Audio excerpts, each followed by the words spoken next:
que no sabía si esto funcionaba o no.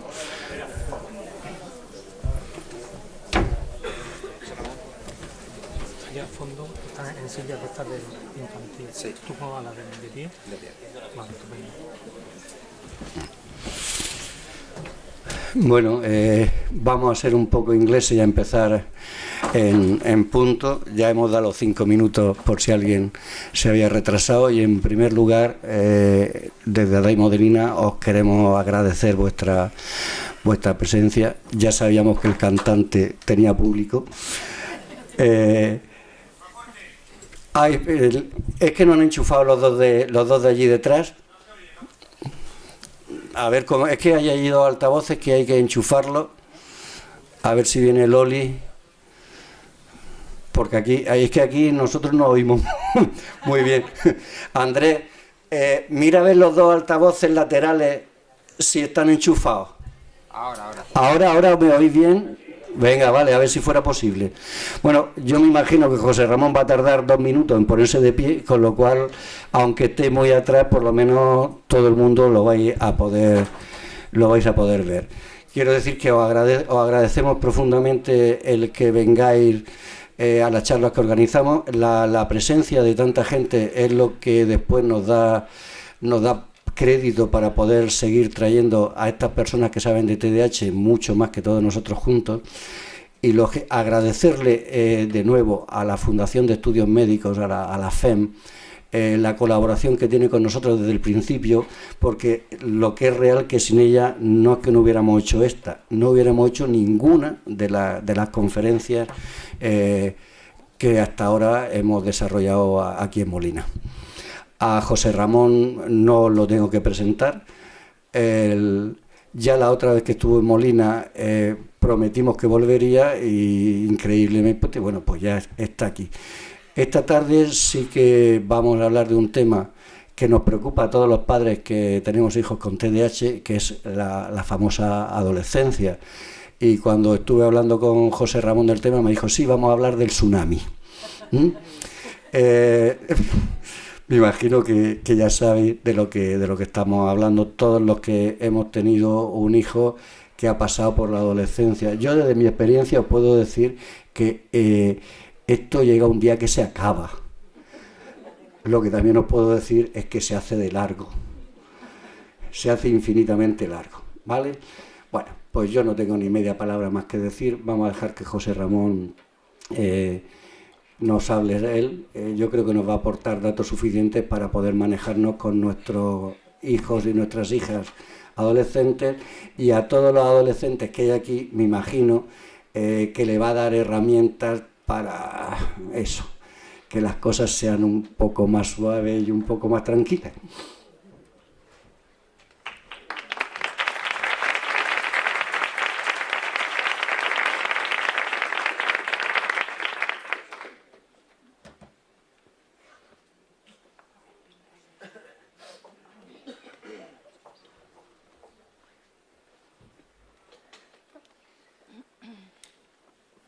¿Se oye bien? ¿Atrás bien? ¿Sí?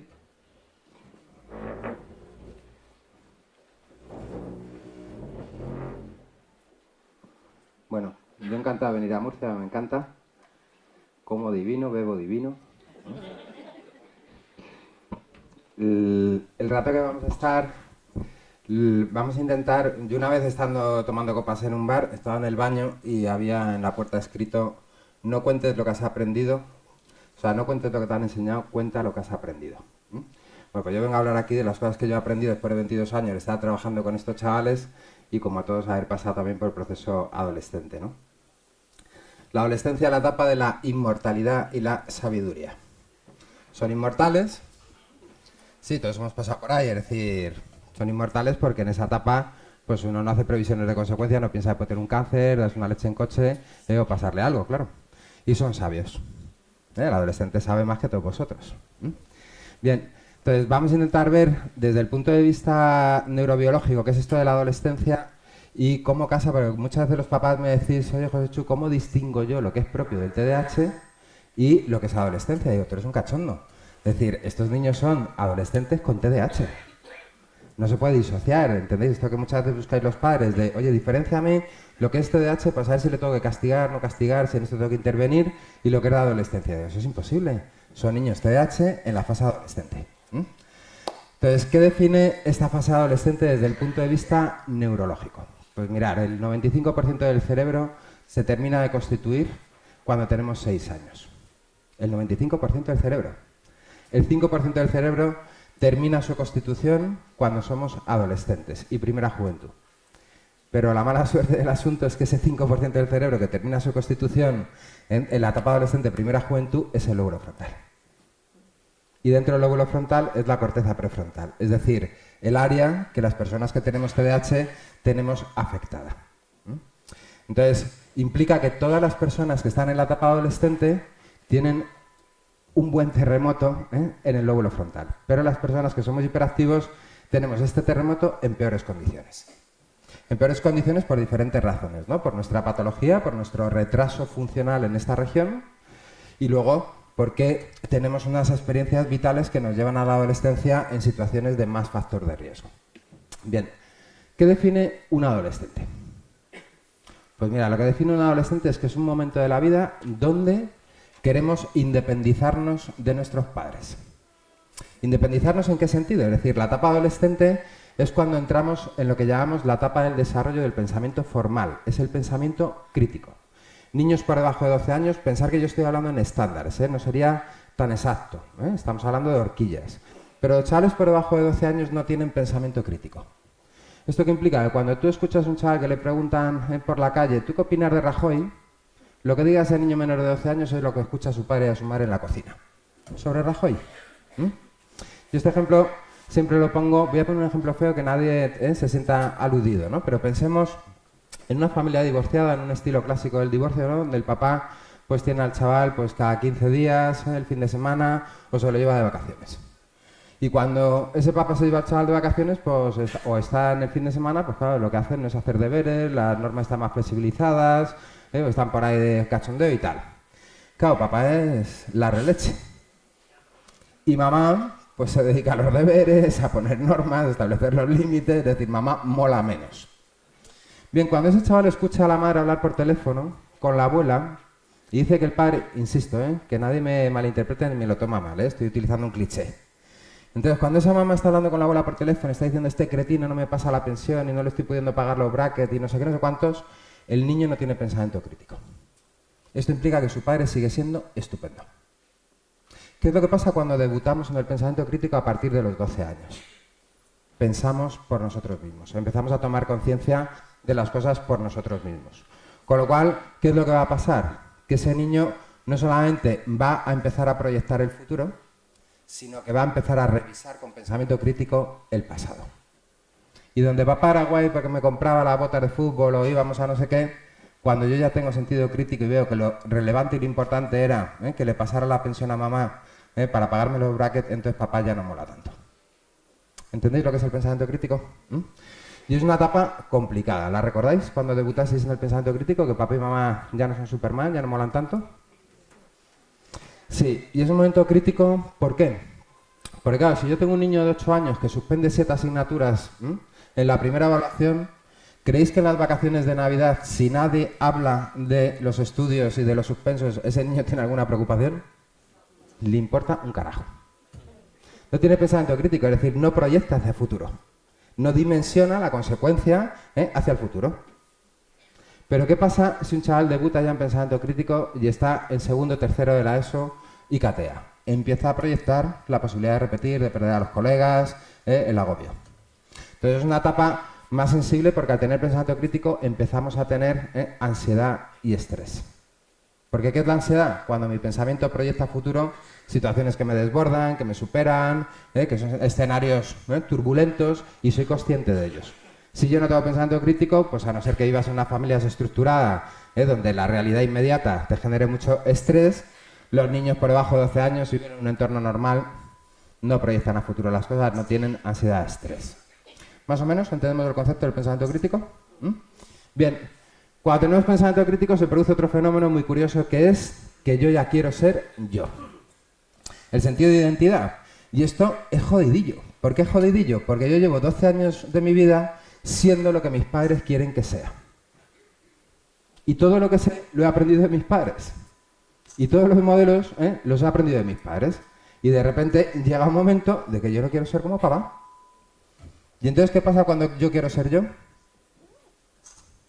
El péndulo de Foucault. Para yo ser yo, tengo que renunciar a papá. Es decir, si papá lleva piercing, yo no llevo piercing. Porque no mola, porque yo no quiero ser como papá, yo quiero ser yo. Y esta parte, ¿no?, del sentido de la identidad, de que los chavales quieran ser ellos mismos, también es muy conflictivo. ¿Porque tienen experiencia? Claro, yo cuando hablo con los chavales digo, mira, la vida es como un juego de la PlayStation. Es decir, tus padres están en la pantalla 45 y te están viendo a ti jugar en la pantalla 17. Dicen, la madre que le parió, como juegue como en la pantalla 17, en la pantalla 35, no pasa de pantalla.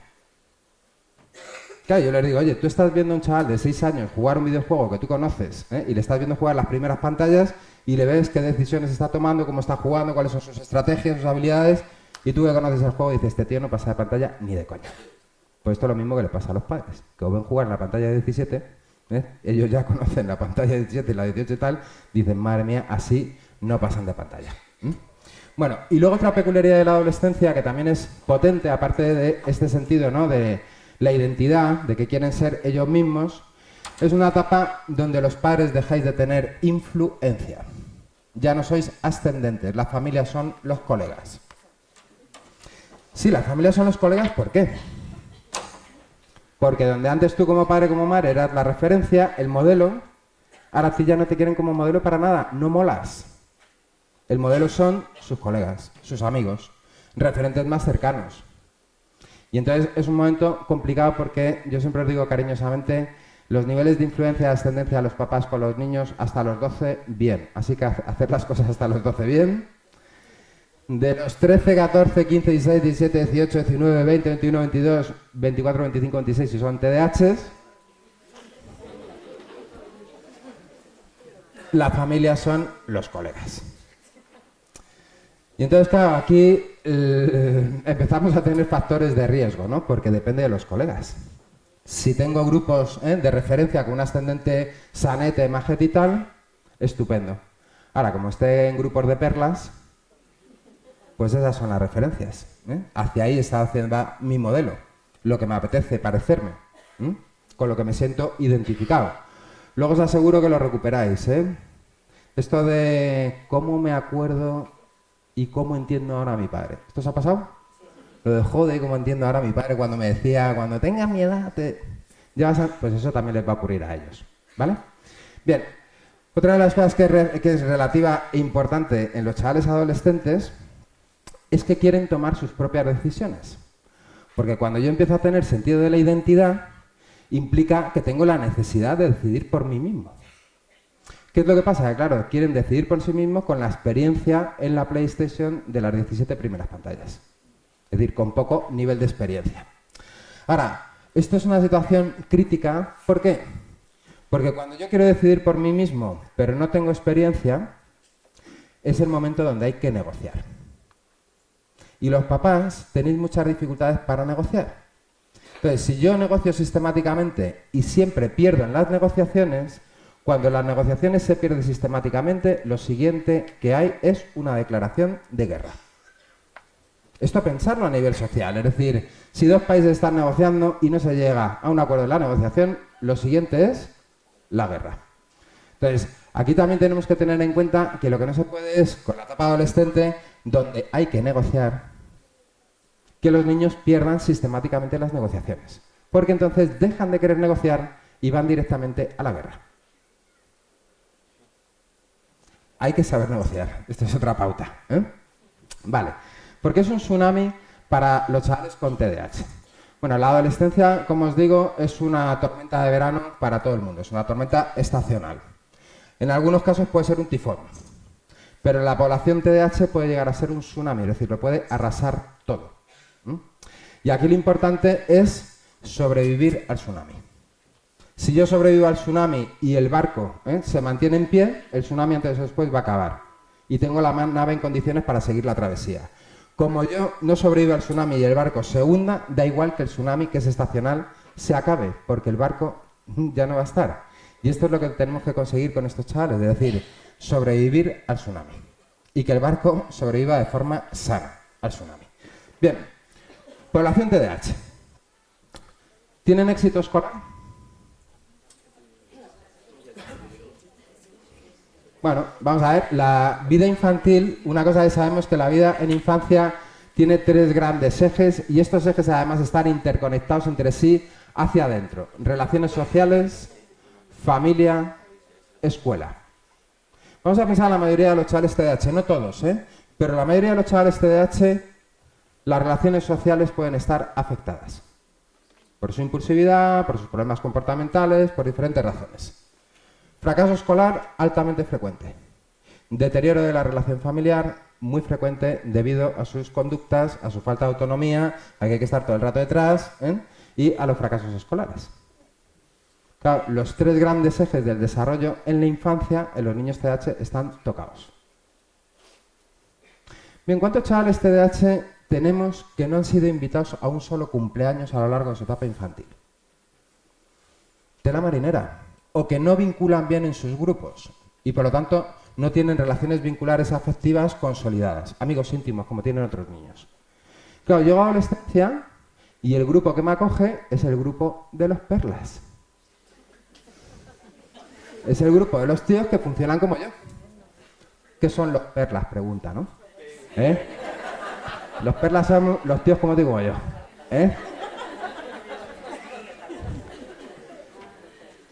Sí, claro. ¿Qué quiere decir con esto? Que si estamos en la fase donde los amigos son la familia, y yo vengo de una trayectoria vital, donde no he tenido relaciones vinculares bien consolidadas, cuando llego a la etapa de adolescencia, la pertenencia a la tribu es importantísima. En la etapa de adolescencia está el sentido de la pertenencia a la tribu, al grupo. Y desarrollamos la personalidad inicialmente no de forma individual, sino asociada a la tribu. Si estoy en la tribu de los góticos, llevan la misma ropa, escuchan la misma música, tienen los mismos estilos de ocio. Si estoy en la tribu de los emo, muchos padres dirán, ¿qué coño es esto? Los góticos, los emo, Si los emos van de románticos, el suicidio, son lánguidos, no toman el sol. Los góticos les va el rollo vampiros, ir de negro, tal. Bueno, tenéis los grupos sociales que los tenéis más o menos identificados. ¿Comparten la ropa y los estilos de ropa? Aunque Zara ya globalice el tema. ¿Comparten la música y los intereses musicales? ¿Comparten los ídolos? ¿Comparten los estilos de ocio? Sí, esto es la pertenencia a la tribu. Entonces, claro, estos chavales, cuando llegan a la etapa adolescente, tienen que ser pertenecientes a la tribu. ¿A qué tribu van a ser pertenecientes? ¿A los niños responsables que estudian, que están motivados porque tienen un proyecto vital relacionado con los estudios? Pues es raro que vinculen, porque por ahí no va su onda. ¿A la actividad deportiva, cuando ya en la fase adolescente requiere de perseverancia, rutina, ir a los entrenamientos, y la mayoría de nuestros niños empiezan a dejar la actividad deportiva?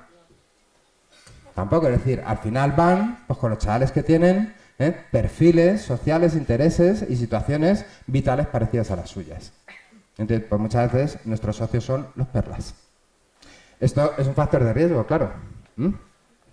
Bien, ¿qué es lo que nos pasa cuando tenemos el TDAH y estamos con una situación de fracaso escolar y deterioramos la relación parental? Bueno, pues algo que nos está ocurriendo con las familias de TDAH, y es un perfil, insisto, no quiero entrar en clichés, como os decía al principio, yo no vengo a contaros lo que me han contado, vengo a contaros lo que he aprendido después de 22 años de experiencia clínica con estos niños. Nos ocurre muchas veces que llegamos en la fase infantil y los padres varones se mantienen periféricos a la situación del TDAH. ¿Periféricos en qué sentido? Sí, que los papás no se molesten, insisto. No intento establecer un cliché ni hacer demagogia. Lo que estoy intentando, y muchos papás que estáis aquí posiblemente seáis los fricazos súper comprometidos. Yo lo que estoy hablando es de lo que vemos habitualmente en las consultas y lo que es un patrón habitual en la organización familiar de los niños con TDAH. Es una realidad que es constatable. Los papás se mantienen periféricos, y periféricos en el sentido muchas veces relacionados con el ámbito laboral porque se incorporan más tarde a casa, porque no son los que van a las reuniones escolares, porque los niños con los padres se comportan de forma diferente a como se comportan con la madre. Y entonces tienen una visión diferente del TDAH y las repercusiones que está generando. No son los que hacen los deberes con los chavales. Y entonces se mantienen en un ámbito más periférico. ¿Qué es lo que pasa cuando yo me mantengo en un ámbito más periférico, pero los chavales empiezan a entrar en la adolescencia y lo que antes era tolerable a nivel de conducta, ahora ya es una falta de respeto? Y entonces es una falta de respeto que está deteriorando la situación familiar, que está afectando a la relación de pareja, y yo ya no voy a dejar que un chaval de 14 15 años le falte el respeto a mi mujer de esta manera. O que se meta en estos líos. Y entonces los padres entran en el escenario, y entran en el escenario como agentes punitivos, sin haber vinculado previamente. ¿Creéis que esto lo toleran a los chavales adolescentes? Es decir, de repente empieza papá a entrar en el escenario, pero papá entra en el escenario no con una relación afectiva, sino con una relación del control comportamental.